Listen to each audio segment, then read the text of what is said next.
So let's talk about long-term care and income and taxes and how they all meld together in retirement. Now, let me preface this by saying if you bought a long-term care policy 20 or 15 years ago, hold on to it, probably. Even if they're raising the rates on you, you should probably hold on to it. That's not a definite, that's not a guarantee, but more often than not, those are some pretty good policies. But if you're in your 70s and you recently bought a long-term care policy, I think what you want to do is evaluate what that's actually doing for you.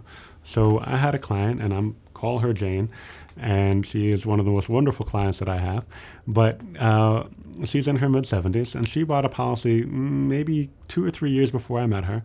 That was a long-term care life insurance policy, and some of those are very good, and I like them. But for her, the actual out-of-pocket cost was about $11,000 a year.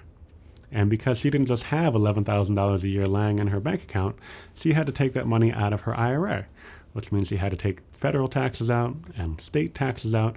So it cost her about $15,000 a year from her IRA to pay for this long-term care policy. And so I asked her, I said, Jane, I think it's wonderful that you have this policy. What are you trying to accomplish by having this? And she said, my main goal is just to make sure that I can pass my house along to my children. Well, that's wonderful.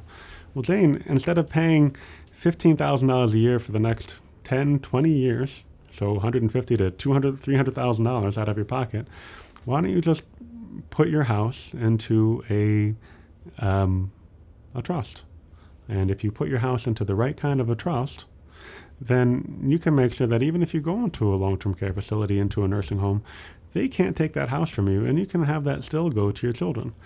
And sure, a nursing home may take all of your assets, but as long as you've had your home in that trust, and that, as the years are now, for 5 years, then they can't take it away from you. And you can make sure that that still goes where you want it to, but you don't have to pay for this massive insurance policy when you may not even need it.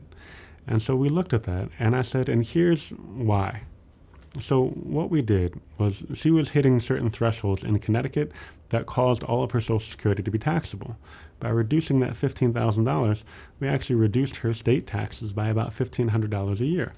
And because we were hitting certain income levels and causing more of her Social Security to be taxable by taking out that additional money from her IRA, we're able to reduce her federal taxes from over $10,000 a year to right around $4,000 a year, all by paying attention to that specific detail.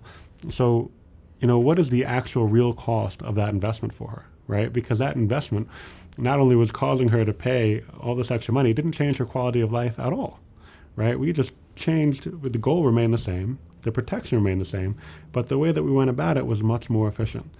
And so every year, that's probably saving her over $7,000 in actual taxes every year, which means that she can keep more of her own money, and her money's going to last her a heck of a lot longer now because of that change we made.